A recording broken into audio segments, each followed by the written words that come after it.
Assalamualaikum warahmatullahi wabarakatuh. Sampurasun. Garut Express Mania ketemu lagi sama Bang Uce dalam acara Pojok Redaksi. Pojok Redaksi ini akan membahas beberapa masalah yang lagi hot dan viral nih, khususnya di Kabupaten Garut. Kali ini saya masih ditemani dengan pemimpin redaksi Garut Express, ya, Kang Farhan. Ya.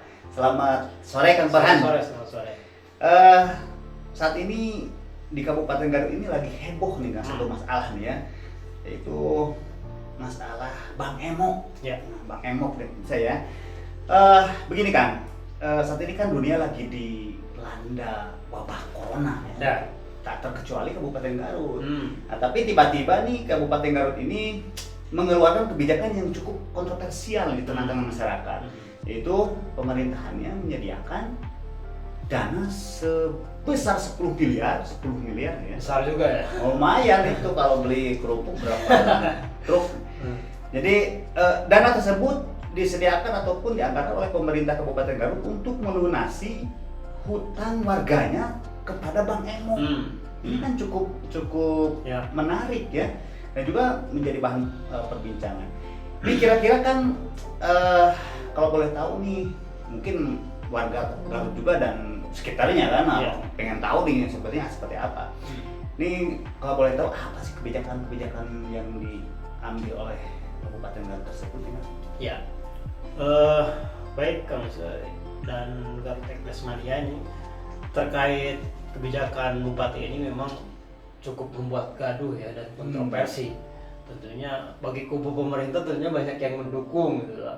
Tapi ada juga nih warga yang peduli ya terhadap anggaran, tentunya ini mengkritisi apa sih urgensinya terkait kebijakan yang dikeluarkan oleh Bupati Garut ini. Dana 10 miliar itu bukan, tentunya besar sekali lah untuk Garut gitu. Besar dong.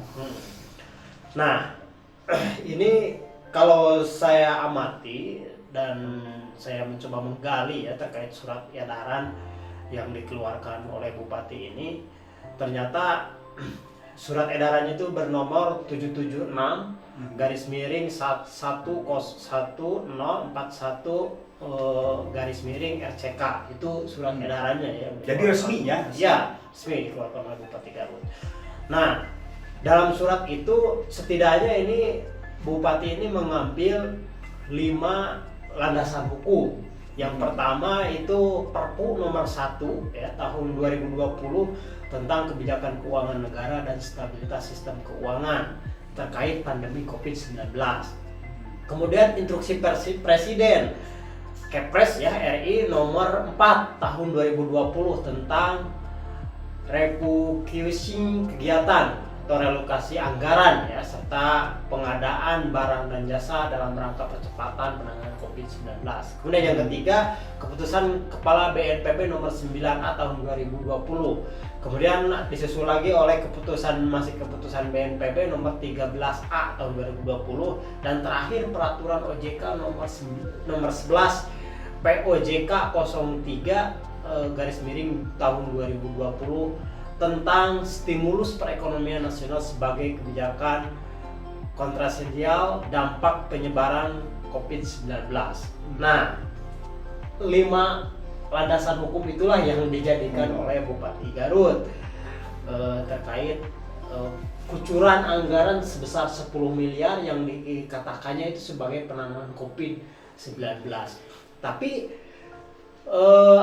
sebenarnya apa kelima landasan hukum tersebut tidak ada yang berkaitan dengan penuntasan dengan hutang terhadap Bang Emok, karena Bang Emok sendiri secara legal standing mereka itu tidak memiliki landasan hukum karena mereka itu ilegal apabila dikatakan seperti itu. Nah, secara tidak langsung kalau Bupati Garut atau pemerintah Kabupaten Garut melunasi hutang masyarakat kepada Bang Emok, secara tidak langsung pemerintah Kabupaten Garut mengakui yang ilegal menjadi legal. Itu seperti itu berdasarkan pengamatan kita ya. Nah, sebenarnya yang terdampak oleh virus corona ini terkait perekonomian ya, itu sebenarnya ada 4 sektor yang terdampak oleh virus corona ini. Yang pertama itu ada di sektor industri. Sektor industri ini kan banyak pabrik-pabrik atau perusahaan-perusahaan itu yang mengalami kolaps gara-gara mereka sulit melakukan produksi kan karena dilakukan social distancing. Kemudian mereka juga sulit mendistribusikan barang. Nah, ini Bupati ini harus fokus itu justru ke sana, di bidang produksi. Kemudian ada di sektor keuangan. Bagaimana sekarang kan keuangan perbankan itu mengalami kolaps yang sangat luar biasa karena nasabah tidak bisa menunaikan kewajibannya secara full. Sekarang hampir merata lah semua lembaga keuangan itu merasakan dampaknya karena sulit menagih hutang kepada debitur saat ini.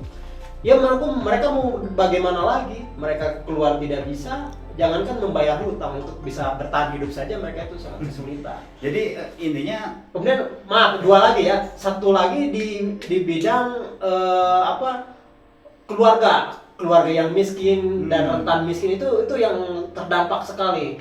Kemudian yang satu lagi, yang terakhir, yang keempat itu adalah UMKM. Bagaimana ini tukang cilok, bagaimana tukang tahu atau para pedagang kaki lima yang merasakan dampaknya sangat sekali. Mereka itu perlu saya sampaikan, mereka itu mendapatkan hasil dari jualannya itu setiap hari hanya menutupi untuk makan kehidupan mereka masing-masing. Nah, ketika mereka tidak berjualan atau tidak melakukan usahanya sehari-hari, mereka mau dari mana? Dan nanti mereka itu akan bangkit seperti gimana ketika tidak ada permodalan lagi. Jadi angka lebih baiknya kalau menurut saya, dana 10 miliar itu dialokasikan untuk 4 sektor tadi. Daripada ketimbang memberikan kebijakan yang aneh-aneh, malah mengakui sesuatu perusahaan yang ilegal, ini malah ditanggulangi. Bahkan kalau bisa, kalau bupati itu atau pemerintah menindak tegas, jangan memberikan keleluasaan kepada Bang Emok itu. Jadi sebetulnya agak kurang pas juga ya. Kurang pas. Kalau masalah penganggaran sih itu sah-sah saja. Sah-sah saja, justru. Tapi sasarannya. Nah, itu. Jadi mau berapapun anggaran itu sebenarnya oke-oke aja selagi ada ya. Tapi ya tolonglah yang logis dong, ya jangan mengada-ada anggaran itu. Jadi seakan-akan bupati ini panik ya dengan keadaan menangani COVID-19 di Garut ini. Mereka tidak mempunyai target yang jelas ini bagaimana penuntasannya dan bagaimana cara membangkitkan lagi perekonomian di tengah-tengah masyarakat ini. Oke, bagaimanapun juga Kang Farhan, hal tersebut mungkin ya dirasakan positif, dirasakan juga negatif oleh beberapa masyarakat. Boleh mungkin diuraikan hal positif yang bisa diambil dari kebijakan pemerintah Kabupaten Garut ini dan hal negatifnya seperti apa? Ya, positifnya itu ya tentunya sekali lagi ini berangkat dari niatan baik ya.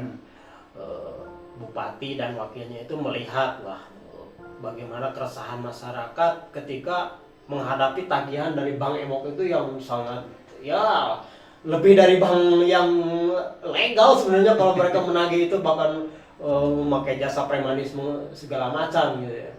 Nah, melihat hal itu, niatan baiknya itu ingin membebaskan para nasabah itu, masyarakat Garut ini dari jeratan rentenir. Itu sangat baik. Tapi caranya itu bukan seperti itu. Bahkan kalau ini istilahnya dibayar, Bang Emok itu akan memiliki kekuatan yang lebih lagi untuk menggencarkan programnya gitu. Karena mereka itu sangat licin lah gitu. Jadi mulai dari pinjaman 100.000, 200, 500, tapi kalau dibiarkan tidak dibayar itu akan berlipat-lipat semakin hari itu. Nah, sementara kurang baiknya program ini itu yang saya sebutkan tadi, ini tidak relevan dengan surat yang dikeluarkan oleh yang tadi saya sebutkan, 5 surat tadi dari Presiden, dari BNPB dan dari OJK, itu sama sekali tidak ada kaitannya. kemudian tidak mengenai kepada yang terdampak 4 sektor tadi, sektor produksi, sektor keuangan, sektor UMKM dan sektor rumah tangga. Nah, saya pun mengamati ya kebijakan Pemkab Garut ini bukan kali ini saja yang menurut saya blunder gitu. Bahkan ini cenderung membabi buta gitu ya kebijakannya ini. Apa saja di antaranya?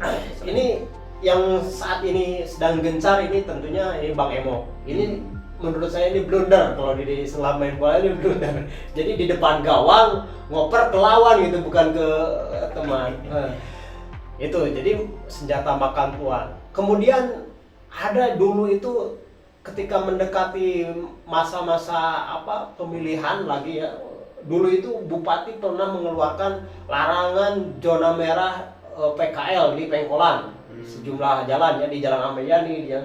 Kemudian tiba-tiba bupati mengeluarkan kebijakan itu membelikan roda bagi PKL untuk berjualan di area zona merah itu, seperti itu.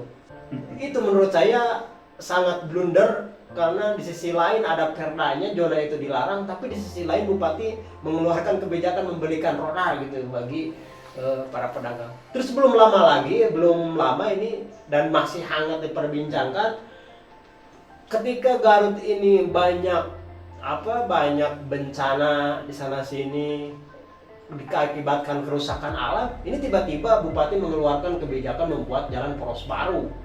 Dan itu membelah hutan gitu. Hal itu sempat heboh juga.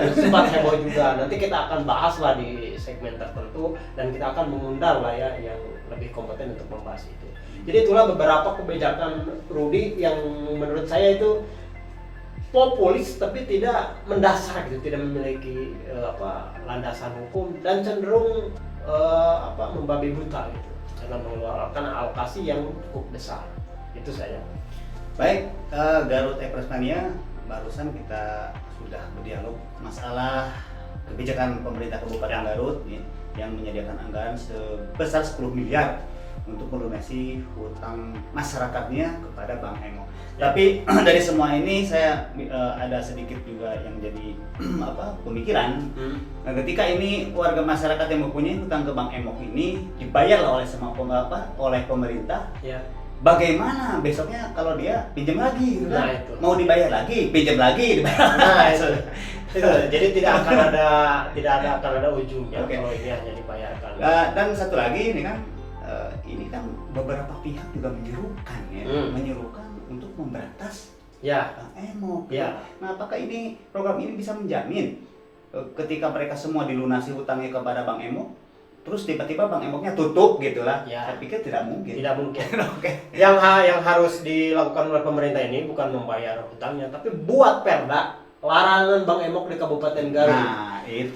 Kalau sudah dilarang, ketika ada Bang Emok berkeliaran, baik polisi maupun Satpol PP itu bisa menindak gitu. Karena sudah ada dasar hukumnya. Nah, kalau seperti sekarang malah dibayarkan, ya alhamdulillah kata Bang Emok itu merasa disubsidi gitu.